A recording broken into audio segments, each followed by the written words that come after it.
Situation खराब होती जा रही है, आपको पता ही है।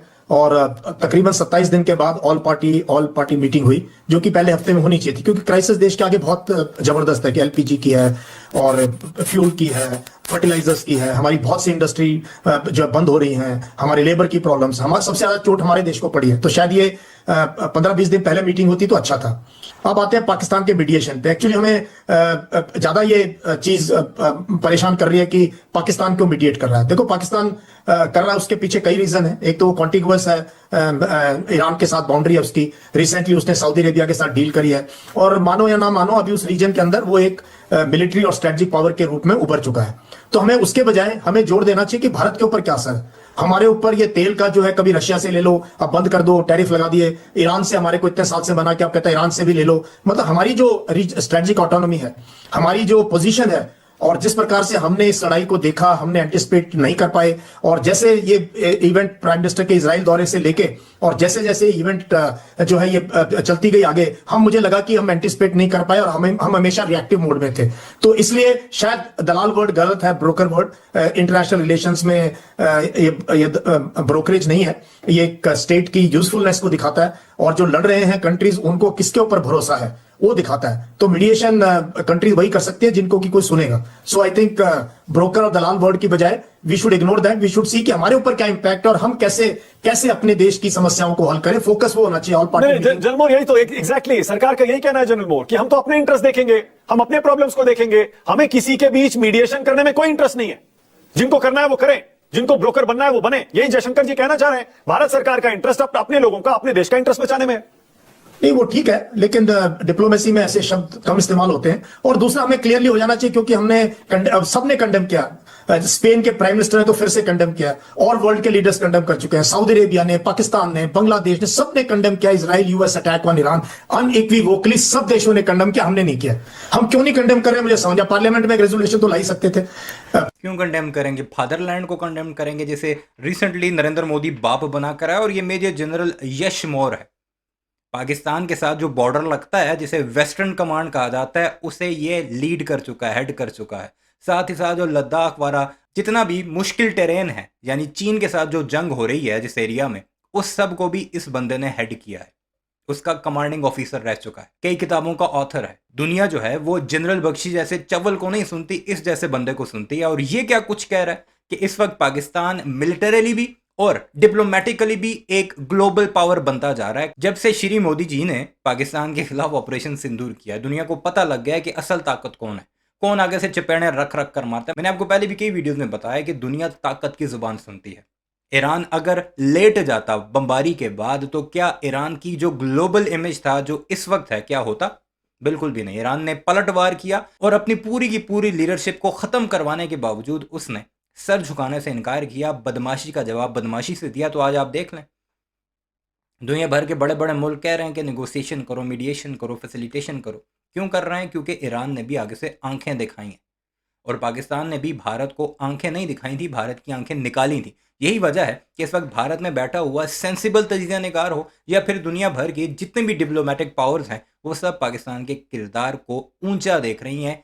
किसकी बनिस्बत? जिसके साथ हमेशा पाकिस्तान का मुकाबला होता है, यानी भारत के। और यही वजह है कि भारतीयों को तकलीफ है कि पाकिस्तान क्यों ये सब कुछ कर पा रहा है, और उसमें अपनी गलती देखने के बजाय या अपने आप को ठीक करने के बजाय गालियां बकने पर आ चुके हैं। अपोजिशन से कह सकते थे तुम मूव करो रेजोल्यूशन, हम सेकंड कर देंगे। जनरल एक सेकंड, कौन कौन से देशों ने कंडेम किया सर?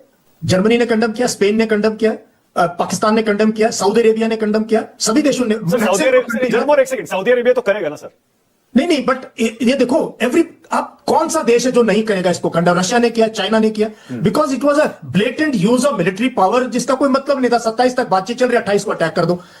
तो I think as a BRICS chair also हमारा फर्ज बनता था इसको कंडेम करना। वो वी मिस दैट बस। अब क्या है, अब तो आपको लगता है मतलब इंडिया को मीडिएशन की कोशिश करनी चाहिए थी और अभी भी करनी चाहिए, ये आप कह रहे हैं? नहीं, हमारी रियलिटी जानना बहुत जरूरी है। अपने आप को शीशे में देखना, अपना गिरेबान में झांकना। हमें अभी हमारे पास इतनी समस्याएं हैं। I don't think we have a position. Mediation करके और कोई हमारी नहीं मानेगा, तो कैसे उसको फिर then that for a stature of our stature specially as BRICS chair, या तो हमें शुरू में इनिशिएटिव लेना था एज ब्रिक्स चेयर को कंडेम करके और ब्रिक्स की जो कंट्रीज को इकट्ठे करके और उसमें मध्यस्थता की बात करनी। नाउ वी मिस दैट बस। अब नहीं, हमें इसमें पढ़ना भी नहीं चाहिए और ना ही जरूरत है पढ़ने की। हमें देखना चाहिए कि हम अपने गरीब लोगों की मुसीबतों को कैसे हल कर सकें और कैसे ये ऑयल पे हमारी जो डिपेंडेंस है, स्टेट ऑफ हॉर्मूज पे हमारी जो डिपेंडेंस है, मिडिल ईस्ट पे डिपेंडेंस है, कितनी जल्दी लड़ाई खत्म हो। हमारा सारा जो रिस्क होना चाहिए कि हम प्रेशराइज करें कि लड़ाई जल्दी खत्म हो। Exactly. Because हमारे लिए संकट बहुत गहराता जा रहा है। ओके, मतलब आप जनरल मोर ये कह रहे हैं कि अब सरकार का जो स्टैंड है आप उससे अग्री करते हैं, इत्तेफाक रखते हैं कि अब मीडिएशन में हमको नहीं पड़ना चाहिए, हमको अपना इंटरेस्ट देखना चाहिए। एब्सोल्युटली, वो चला गया मीडिएशन का भी। अब तो वो बस निकल चुकी है, अब कोई मतलब ही नहीं है मीडिएशन का।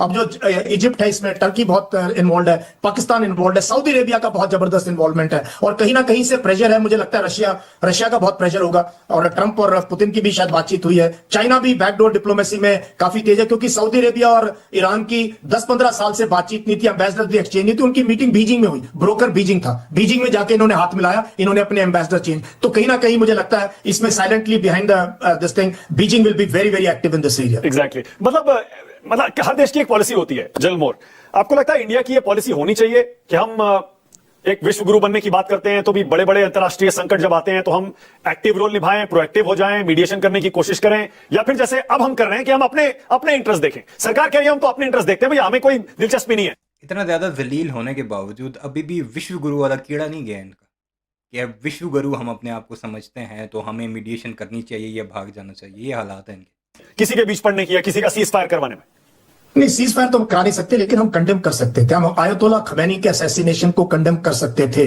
हम ये जो अटैक हुआ इजराइल यूएस का कंबाइंड अटैक, जब बातचीत चल रही थी, उसको कंडेम कर सकते थे। हम जो आयरस देना को जिस तरीके से घात लगा के यूएस ने श्रीलंका के पास मारा, ये 3 इवेंट्स में तो क्लियर। और कंडेम करने का कोई मतलब मानक ये थोड़ी पंचायत लेके जानी होती है। आपने ट्वीट करना होता है, सिर्फ एक स्टेटमेंट देनी होती है, आपका स्पोक्स पर्सन स्टेटमेंट देते हैं, हम ये कहा जी India condemns this action of, बस इतना ही होता है। और क्या होता है? नहीं जनरल, मेरा सवाल दूसरा है सर। मैं ये कह रहा हूं कि हमको मीडिएशन करने की अपनी पॉलिसी बनानी चाहिए। हमारी पॉलिसी ये होनी चाहिए कि हम मीडिएशन करेंगे बड़े बड़े युद्धों में, अंतरराष्ट्रीय सिचुएशंस में, या फिर हम नहीं करेंगे, हम अपना इंटरेस्ट देखेंगे। क्या पॉलिसी होनी चाहिए? देखो, मानक लीवरेजेस नहीं है ये। अब दार्शनिक बातें रहने नहीं करें तो अच्छा है। हमारे पास लीवरेज क्या है? What are the leverages you have? क्या लीवरेज आपके पास जिसकी वजह से कोई आपको मीडिएशन रोल में उतारेगा? या तो हम G20 को यूज करते, या अभी हम ब्रिक्स की चेयर है तो हमारा एक मॉरल अथॉरिटी बनती, हम कर सकते थे, या हमारे ईरान के साथ और इनके साथ इतने अच्छे संबंध होते कि हमारी बात मानते, कहते हाँ आ जाओ मीडिएशन के लिए। So I don't think we build that kind of rapport with warring nation, चाहे वो रशिया यूक्रेन हो या यहां पर हो या गाजा के युद्ध में। तब भी तो सो आई थिंक वक्त आएगा जब हम एक नहीं जनरल मोर, मैं अभी भी आप मेरा जवाब नहीं दे रहे, या तो आप मेरा सवाल समझ नहीं रहे सर, या आपको भी लगता है कि ये थोड़ा सा कठिन जटिल सवाल है। मैं कह रहा हूं हम हिंदुस्तान की फॉरेन पॉलिसी क्या होनी चाहिए? कोई बड़ा संकट आए, दो देश लड़े, हमको एक बड़े देश के नाते, दुनिया की चौथी सबसे बड़ी इकोनॉमी के नाते, हमको उसमें मीडिएशन की कोशिश करनी चाहिए, या फिर हमको अपना इंटरेस्ट देखना चाहिए? नहीं, अपना इंटरेस्ट तो सर्वोपरि होता है। हाँ, इसमें तो कोई डाउट ही नहीं, हमेशा अपना इंटरेस्ट होता है। और मीडिएशन जो देश करते हैं वो अपने इंटरेस्ट के लिए करते हैं, उनका कुछ ना कुछ इंटरेस्ट होता है। मैं तो यूएन पीस कीपर रहा हूं, मुझे पता है यूएन पीस कीपिंग ऑपरेशंस कैसे होते हैं और कैसे मीडिएशन रोल होता है, कैसे फौजें इकट्ठी करी जाती है, कैसे फंडिंग करी जाती है। उसके लिए लिवरेजेस होने चाहिए। You should have some leverages. तो जब तक हम लिवरेजेस नहीं बिल्ड करेंगे, कैपेसिटीज और कैपेबिलिटीज बिल्ड नहीं करेंगे, I think we should just look after our own interest. That ये बंदा सच्चा है भाई, खुद अपने ही मीडिया चैनल पर बैठ कर कहता है कि हमारे पास लिवरेज ही नहीं है, हमारे पास कैपेबिलिटी नहीं है, कैपेसिटी नहीं है कि हम किसी 2 ममालिक के कॉन्फ्लिक्ट के दरमियान मीडिएट कर सकें। पहले हमें वो बढ़ानी चाहिए। जबकि भारत का गोदी मीडिया देखें तो विश्व गुरु से शुरू होता है, 56 इंच सीने पर आकर ख़त्म होता है। बीच में उनका फॉरेन मिनिस्टर लिज राइस भी आ जाता है, जो धमकियां लगाता है यूरोप जैसे मुल्कों को जाकर, और फिर जब वो आगे से जवाब देते हैं तो फिर जब कुत्ते वाली होती है अपने ही मुल्क में, तो फिर इन्हें तकलीफ होती है। यानी अपना एक जो अंदर का इन्होंने गन भरा हुआ है मीडिया के ज़रिए या फिर अपनी बॉलीवुड के ज़रिए, वो सारी फिल्में देख कर वही सब दुनिया पर इम्प्लीमेंट करने की कोशिश करते हैं। तो फिर ये हालात होते हैं कि लेवरेज नहीं है उनका। खुद एक साबिक जनरल जो कि यूएन में पीस कीपर भी रह चुका है, वो ये कहता दिखाई देता है। Will be in our favour. Okay, तो पाकिस्तान जो जिसको जयशंकर जी कह रहे हैं दलाली कर रहा है, क्योंकि उसको तो अमेरिका हमेशा से इस्तेमाल करता आया है, 1981 से इस्तेमाल करता आया है। मतलब भारत सरकार की पॉलिसी आपको यही लग रही है ना कि हमें कोई बीच में किसी के पढ़ने की कोई जरूरत नहीं, हम अपना इंटरेस्ट देखेंगे। सरकार की पॉलिसी मोटे तौर पर आपको यही समझ में आ रही है ना? अभी तो सरकार के पास ऑप्शन भी यही है ना कि क्योंकि हमारे पास संकट बहुत गहरा है, मीडिएशन में हम अपनी एनर्जी ना, वही मैंने बात की, वो बस निकल चुकी है। अब तो हमें ये देखना है कि कितनी जल्दी लड़ाई बंद हो, स्ट्रेट ऑफ हॉर्मुज से हमारी शिप्स आना शुरू हो। हमारे पास क्रूड तो फिर भी है, मेरे को लगता है 7-8 दिन का, बस गैस का संकट बहुत गहराता जा रहा है और आगे फर्टिलाइजर का। अभी हमें सोचना चाहिए 2-3 महीने बाद क्या होगा, तब हमारे पास फर्टिलाइजर्स की क्या पोजीशन। लेकिन आज तो जनरल मोर राक्षी साहब ने भी कह दिया, उन्होंने कह दिया कि फ्रेंडली नेशंस के लिए स्टेट ऑफ हॉर्मुज खुला हुआ है। उन्हें 5 देशों के नाम भी ले दिए, उसमें हिंदुस्तान का भी नाम है। अभी लेकिन टोल देना पड़ता है बहुत जबरदस्त। आईआरजीसी ने एक सिस्टम सेट कर दिया है, ये बड़ी बड़े कंटेनर जब तक पैसा नहीं देते कोई कंटेनर निकल नहीं रहा वहां से।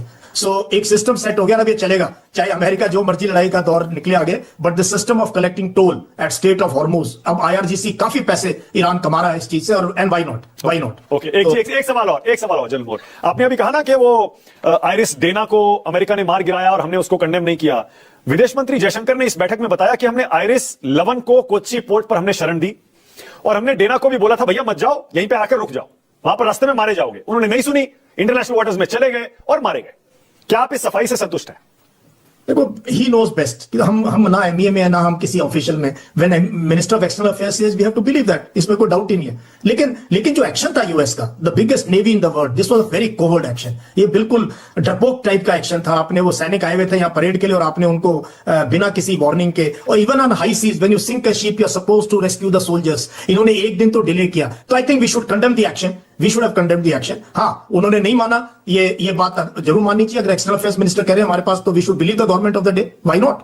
क्या बैलेंसिंग में कुछ मिसकैलकुलेशन सरकार से हुआ है? आप तो कह रहे हैं भाई पहले कंडेम करना चाहिए था, लेकिन विदेश मंत्री जयशंकर ने इस बैठक में 2-3 और इंटरेस्टिंग बातें कही सर, जो आपसे पहले उन्होंने पब्लिकली सरकार ने नहीं कही है और अभी भी ऑन रिकॉर्ड नहीं है। सब सोर्सेज से हमें पता चल रहा है इस मीटिंग में क्या हुआ।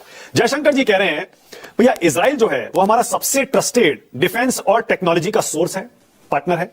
और तो उन्होंने यहां तक कहा कि इंडिया के कॉन्फ्लिक्ट्स में इजराइल ने हमारा खुलकर साथ दिया है। डिफेंस और टेक्नोलॉजी, अगेन उन्होंने यही वर्ड्स का इस्तेमाल किया। फिर यूएस हमारा सबसे बड़ा ट्रेडिंग पार्टनर है और हाईटेक का बड़ा सोर्स भी है। और ईरान भी हमारा दोस्त है, ईरान से भी हमारे फ्रेंडली रिलेशंस है। वो कह रहे हैं जिस दिन वहां पर ईरान की एम्बेसी में कंडोलेंस बुक रखी गई, उसी दिन जाकर हमारे फॉरेन सेक्रेटरी ने वहां पर साइन कर दिया और अब हमारे जहाज भी निकल रहे हैं। तो कुल मिलाकर हमने दोनों से बैलेंस बना लिया ना। आई डोंट नो कितना बनाया, आपको पता है कितना बैलेंस बना नहीं बना। ये थे जी जनरल यश मौर्य, जिन्होंने एक एक बात खोल कर रख दी कि भारत कहाँ पर खड़ा हुआ है खित्ते में और पाकिस्तान क्या कुछ कर रहा है। मीडिएट करना दलाली नहीं होता, क्योंकि इससे पहले मोदी जी इसका क्रेडिट भी ले चुके हैं, यानी दलाली कर चुके हैं। चीन जैसा मुल्क जो सऊदी और ईरान को मीडिएट कर चुका है, क्या उसने भी दलाली की? इन दोनों को आपस में बिठाया और बेशुमार ममालिक आपस में इस तरह करते रहते हैं। बहरहाल इस सारे मामले पर आपकी क्या राय है, कमेंट सेक्शन में ज़रूर बताइएगा। चैनल को सब्सक्राइब नहीं किया तो ऐसे वीडियोज़ के लिए उसे भी ज़रूर सब्सक्राइब कीजिएगा।